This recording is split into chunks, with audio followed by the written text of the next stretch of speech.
Hello everyone, मैं चमन कुमार स्वागत करता हूं आपका अपने चैनल ऑनलाइन कॉमर्स क्लास में। आज हम लोग करने वाले हैं बिजनेस इकोनॉमिक्स एंड एनवायरनमेंट व्यावसायिक अर्थशास्त्र एवं पर्यावरण का ऑब्जेक्टिव क्वेश्चन का पार्ट 1। चलिए आज का हमारा पहला क्वेश्चन क्या देखते हैं। निम्न में से कौन सी आर्थिक क्रिया अर्थशास्त्र के अध्ययन सामग्री के अंतर्गत सम्मिलित की जाती है? Which of the following economic activities are included in the subject matter of economics? देखिए नीचे कुछ आर्थिक क्रियाएं दी गई हैं जिनमें कि आपको बताना है कि कौन सी आर्थिक क्रियाओं का अध्ययन हम इकोनॉमिक्स के अंतर्गत करते हैं। हमारा ऑप्शन नंबर ए है असीमित आवश्यकता से जुड़ी आर्थिक क्रियाएं, economic activities related to unlimited wants. दूसरा ऑप्शन है हमारा सीमित आवश्यक साधनों से जुड़ी आर्थिक क्रियाएं, economic activities related to limited resources.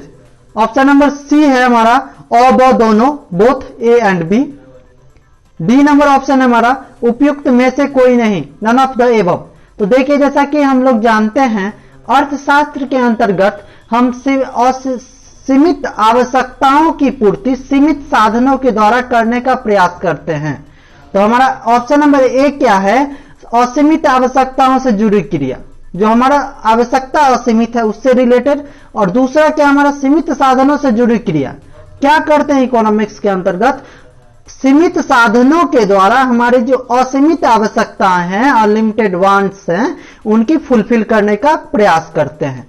तो हमारा option number C, A and B दोनों आंसर होगा। चलिए दूसरा है हमारा आर्थिक क्रियाओं में निम्न में से कौन से प्रकार हैं? Which of the following is a type of economic activity? देखिए आर्थिक क्रिया के प्रकार क्या है। तो आर्थिक क्रिया क्या होती है? पहले आर्थिक क्रिया वह क्रिया होती है जब हम अपनी आवश्यकताओं की पूर्ति के लिए क्या करते हैं। आर्थिक क्रिया के अंतर्गत कोई भी आवश्यकता की पूर्ति के लिए हमें धन की जरूरत होती है और धन की आवश्यकता होती है तब हम कोई काम करते हैं, उससे हमें धन की प्राप्ति होती है। तो पहला क्या है? आर्थिक क्रिया के प्रकार पूछ रहा है तो पहला ऑप्शन है हमारा उत्पादन, प्रोडक्शन। प्रोडक्शन के अंतर्गत क्या होता है? हम वस्तु का उत्पादन करते हैं और उसे बेचकर हम क्या करते हैं? लाभ कमाते हैं। तो ये क्या हुई? हमारी आर्थिक क्रिया हुई। बी नंबर ऑप्शन है हमारा उपभोग, कंजम्पशन। जब हम कोई वस्तु का उपयोग करते हैं तो उसके बदले हम क्या करते हैं? कुछ पेमेंट करते हैं। तो हमारा क्या हुआ? आर्थिक क्रिया हुआ। विनिमय एवं निवेश, विनिमय क्या करते हैं? एक्सचेंज करते हैं वस्तु का, तो उसके बदले में पैसा का आदान प्रदान होता है। निवेश करते हैं, इन्वेस्टमेंट करते हैं, कहीं अगर हम कहीं कुछ पैसे लगाते हैं तो उसके बदले हमें क्या चाहिए होता है? इंटरेस्ट चाहिए होता है। तो ये सारी क्या है? आर्थिक क्रिया है। तो हमारा option number D right answer होगा। चलिए अब हमारा क्वेश्चन नंबर 3, व्यष्टि अर्थशास्त्र के अंतर्गत निम्न में से किसका अध्ययन किया जाता है? Which of the following is studies under macroeconomics? व्यक्तिगत परिवार का, इंडिविजुअल फैमिली, व्यक्तिगत फर्म का, इंडिविजुअल फर्म, व्यक्तिगत उद्योग का, इंडिविजुअल इंडस्ट्री, और उपयुक्त में से सभी। तो जैसा कि हम लोग यहां पर ऑप्शन नंबर 1 देख रहे हैं, व्यक्तिगत परिवार, इंडिविजुअल। जब तो माइक्रो इकोनॉमिक्स क्या होता है? यहां पर सबसे पहले ऑप्शन नंबर डी होगा हमारा राइट आंसर। व्यष्टि अर्थशास्त्र की वह शाखा है जिसके अंतर्गत हम इंडिविजुअल फैमिली, इंडिविजुअल फर्म और इंडिविजुअल इंडस्ट्री का अध्ययन करते हैं।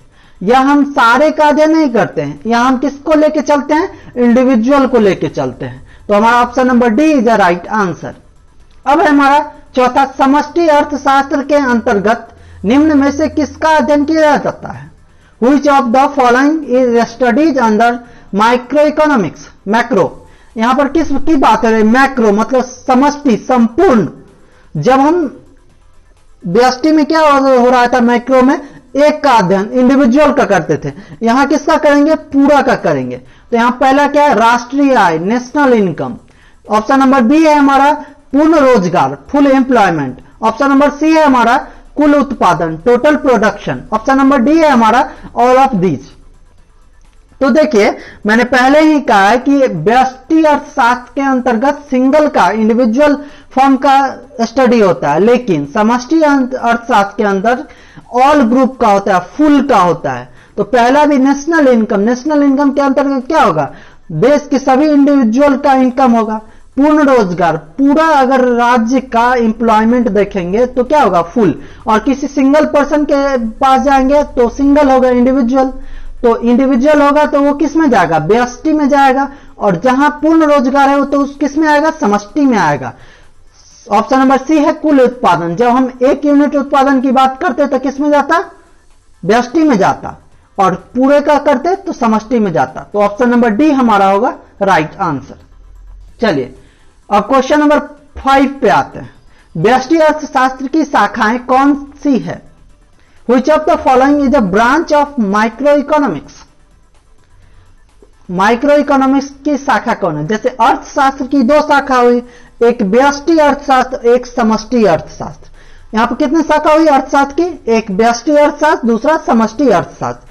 तो उसी तरह व्यष्टि अर्थशास्त्र माइक्रो इकोनॉमिक्स की कितनी शाखाएं हैं? वस्तु कीमत निर्धारण, प्रोडक्ट प्राइस डिटर्मिनेशन। पहला क्या है, वस्तु का कीमत निर्धारण। दूसरा क्या है, साधन कीमत निर्धारण, फैक्टर प्राइस डिटर्मिनेशन। जो हमारे उत्पादन के साधन हैं, जिसके द्वारा हम कोई काम को करते हैं, उसका कीमत निर्धारण। आर्थिक कल्याण, इकोनॉमिक वेलफेयर, उपयुक्त में से सभी। तो 5 नंबर क्वेश्चन का आंसर होगा उपयुक्त सभी। चूंकि हम व्यष्टि अर्थशास्त्र के अंतर्गत वस्तु का कीमत निर्धारण करते हैं, साधन का कीमत निर्धारण करते हैं और आर्थिक कल्याण की बात करते हैं। अब हमारा आ गया क्वेश्चन नंबर 6। उत्पादन के निम्न में से कौन से साधन हैं? Which of the following is a source of production? तो बताइए, पहले ऑप्शन देख लेते हैं। पहला ऑप्शन है हमारा भूमि, दूसरा ऑप्शन है हमारा श्रम, तीसरा ऑप्शन है हमारा पूंजी कैपिटल, और चौथा ऑप्शन है ऑल ऑफ दीज। तो बताइए आप लोग कमेंट करके हमें कि भूमि, श्रम, पूंजी, ये तीनों में से कोई एक नहीं होगा तो क्या हम उत्पादन कर सकते हैं? जल्दी से कमेंट करके बताइए। चलिए अब है हमारा, पहले हम समझा दें। फैक्ट्री हम कहां लगाएंगे? फैक्ट्री हम जमीन पे लगाएंगे। फैक्ट्री लगा लेंगे, अगर फैक्ट्री में हमें काम करने वाले नहीं होंगे तो क्या काम हो पाएगा? और कोई भी काम अगर आप करने जाते हो तो पहले क्या लगता है, कैपिटल लगता है। क्या लगता है? कैपिटल लगता है, मतलब पूंजी लगता है। और फाइनेंस में आप लोगों ने पढ़ा भी होगा कि finance is a life blood of any business. वित्त जो है, पूंजी जो है, वो किसी भी व्यापार का ब्लड है, खून है। मान लीजिए अगर आपके शरीर से हम खून को निकाल दे तो क्या आपका शरीर रह जाएगा? नहीं रह जाएगा, आप जिंदा नहीं रह पाएंगे। उसी तरह किसी भी व्यापार को करने के लिए हमें पूंजी की आवश्यकता, पूंजी ही नहीं, इन तीनों चीजों की आवश्यकता होती है। और तो option number D, all of these is right answer. चलिए अब 7 नंबर क्वेश्चन पे आते हैं।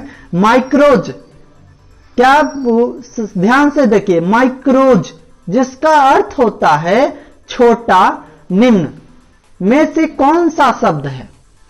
मतलब कि माइक्रोज which means small belongs to, ये जो माइक्रोज शब्द है वो निम्न में से किस लैंग्वेज का शब्द है? जैसे अरबी, Arabian word, Greek word, German word, और डी अंग्रेजी, इंग्लिश वर्ड।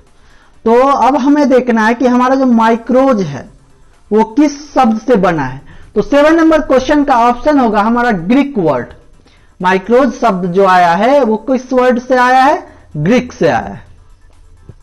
चलिए अब ऑप्शन नंबर 8 है हमारा, क्वेश्चन नंबर 8 है। आर्थिक क्रियाओं के अध्ययन के संदर्भ में, किसके संदर्भ में?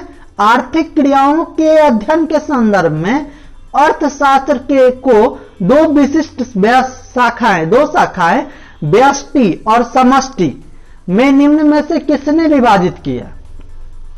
मैंने पहले ही कहा था कि इस वीडियो में आपको अर्थशास्त्र से रिलेटेड बेसिक ऑब्जेक्टिव क्वेश्चन मिलेंगे, जिसके आने के चांसेस बहुत ही ज्यादा होते हैं।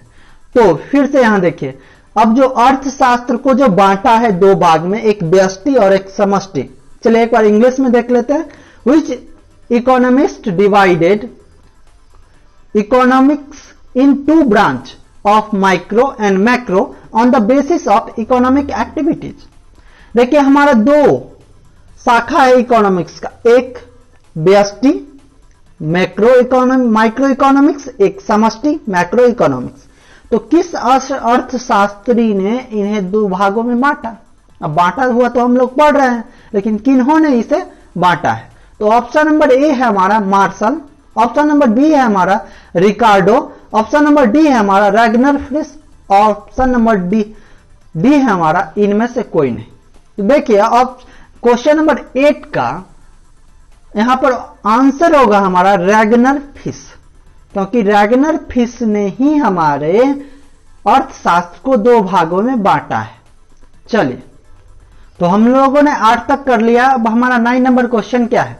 किसने कहा है कि अर्थशास्त्र धन का विज्ञान है? Who said it economics is a science of wealth. तो नीचे हमारे पास 4 ऑप्शन दिए गए हैं, उनमें से हमें बताना है कि किन महाशय ने कहा है कि अर्थशास्त्र जो है हमारा धन का विज्ञान है। ऑप्शन नंबर ए है हमारा मार्शल, ऑप्शन नंबर बी है हमारा रॉबिन्सन, ऑप्शन नंबर डी है हमारा Adam Smith, option number D है हमारा जे.के. मेहता। तो देखिए अर्थशास्त्र को धन का विज्ञान करने वाले महाशय हमारे हैं एडम स्मिथ। चलिए अब हमारा 10 नंबर क्वेश्चन है, अर्थशास्त्र चयन का तर्कशास्त्र है, किसने कहा है? Economics is a science of logic. पहला क्या था क्वेश्चन? अर्थशास्त्र धन का विज्ञान, ये किसने कहा? अब है हमारा अर्थशास्त्र चयन का तर्कशास्त्र है कि हम किस चयन मतलब क्या होता है? चुनना, सिलेक्ट करना। तो यहां पे हमारा क्या होगा? यहां पे हमारा ऑप्शन नंबर ए है हिक्स, ऑप्शन नंबर बी है हमारा किन्स, ऑप्शन नंबर सी है हमारा रॉबिन्सन और ऑप्शन नंबर डी है हमारा मार्शल। तो देखिए 10 नंबर क्वेश्चन का आंसर होगा रॉबिन्सन। किसने कहा था? रॉबिन्सन साहब ने कहा था कि अर्थशास्त्र जो है वो चयन का तर्कशास्त्र है। चलिए, व्यष्टि अर्थशास्त्र में सम्मिलित है। माइक्रो इकोनॉमिक्स इंक्लूड व्यक्तिगत इकाई, इंडिविजुअल यूनिट, छोटे छोटे चर स्मॉल यूनिट, व्यक्तिगत मूल्य निर्धारण, इंडिविजुअल प्राइस डिटर्मिनेशन, उपयुक्त में से सभी। तो इससे पहले भी मैंने बताया हुआ है कि अर्थशास्त्र के अंतर्गत हम क्या करते हैं? इंडिविजुअल यूनिट, स्मॉल यूनिट और इंडिविजुअल प्राइस डिटर्मिनेशन की बात करते हैं। तो हमारा option number D is right answer. अब है हमारा अर्थशास्त्र के जनक कौन है? Who is a father of economics. तो यहां पे हमारा ऑप्शन नंबर ए है जेबी शॉ, ऑप्शन नंबर बी है हमारा माथल्स, ऑप्शन नंबर सी है हमारा Adam Smith, option number D है हमारा जॉन रॉबिन्सन। तो जल्दी से आप लोग कमेंट करके बताइए कि अर्थशास्त्र के जनक कौन थे। हमारा आंसर होता है अर्थशास्त्र के जनक एडम स्मिथ। अर्थशास्त्र की कल्याण संबंधी परिभाषा किसने दी? Who gave the definition of economics related to welfare. Welfare से रिलेटेड परिभाषा जो है अर्थशास्त्र की, उन्होंने किसने दी? दो की तो हम बात कर लिए, एक किसका? धन का विज्ञान, एक किसका? चयन का तर्कशास्त्र, और तीसरा हमारा आता है परिभाषा कल्याण संबंधी। तो देखिए ऑप्शन नंबर ए है हमारा एडम स्मिथ, जिसने क्या दिया था? याद कीजिए, जिसने दिया था धन का विज्ञान। मार्शल, ऑप्शन नंबर बी है हमारा मार्शल, ऑप्शन नंबर सी है हमारा रॉबिन्सन और ऑप्शन नंबर डी है हमारा सैमुएल्सन। तो क्वेश्चन नंबर 13 का आंसर होगा मार्शल। और रॉबिन्सन ने क्या दिया था? रॉबिन्सन ने दिया था अर्थशास्त्र चयन का तर्कशास्त्र है, और मार्शल साहब ने क्या दिया? अर्थशास्त्र मानव संबंधी कल्याण की मानव कल्याण से संबंधित है। चलिए अब है हमारा ऑप्शन नंबर यहां पे हो जाता है मार्शल साहब, सही आंसर। और हमारा 14 नंबर क्वेश्चन, सबसे पहले माइक्रो शब्द का प्रयोग करने वाले हैं। The word micro was firstly use by. तो देखिए हमारा जो वर्ड है माइक्रो मतलब कि व्यष्टि, इसका उपयोग किसने पहले सबसे पहले किया था? ऑप्शन नंबर ए है हमारा मार्शल, ऑप्शन नंबर बी है हमारा बॉर्डिंग, ऑप्शन नंबर सी है हमारा केंज, ऑप्शन नंबर डी है हमारा रैगनर फिश। तो जल्दी से कमेंट करके बताइए हमारा 14 का क्या आंसर होगा। कुछ दिमाग लगाइए, क्योंकि इससे पहले भी मैंने एक पॉइंट बताया हुआ था जिसमें किसकी बात आई थी। याद आया? नहीं याद आया तो मैं बता दे रहा हूं। अर्थशास्त्र को दो भागों में किसने बांटा था? माइक्रो और मैक्रो में रैगनर फिश ने। तो रैगनर फिश साहब ने ही माइक्रो शब्द का सबसे पहले उपयोग किया था। अब है हमारा 15 नंबर क्वेश्चन, किसके अनुसार अर्थशास्त्र मानव कल्याण का विज्ञान है? According to home economics as a science of human welfare. तो देखिए ये क्वेश्चन जो है वो रिपीट हो रहा है शायद, क्योंकि पहले क्वेश्चन में भी था अर्थशास्त्र वेलफेयर है, सीधा उसमें क्या था? वेलफेयर है। और 50 नंबर में क्या है? मानव कल्याण जोड़ दिया है। तो सेम क्वेश्चन है लगभग। इसका आंसर होगा हमारा ऑप्शन नंबर ए, मार्शल साहब ने।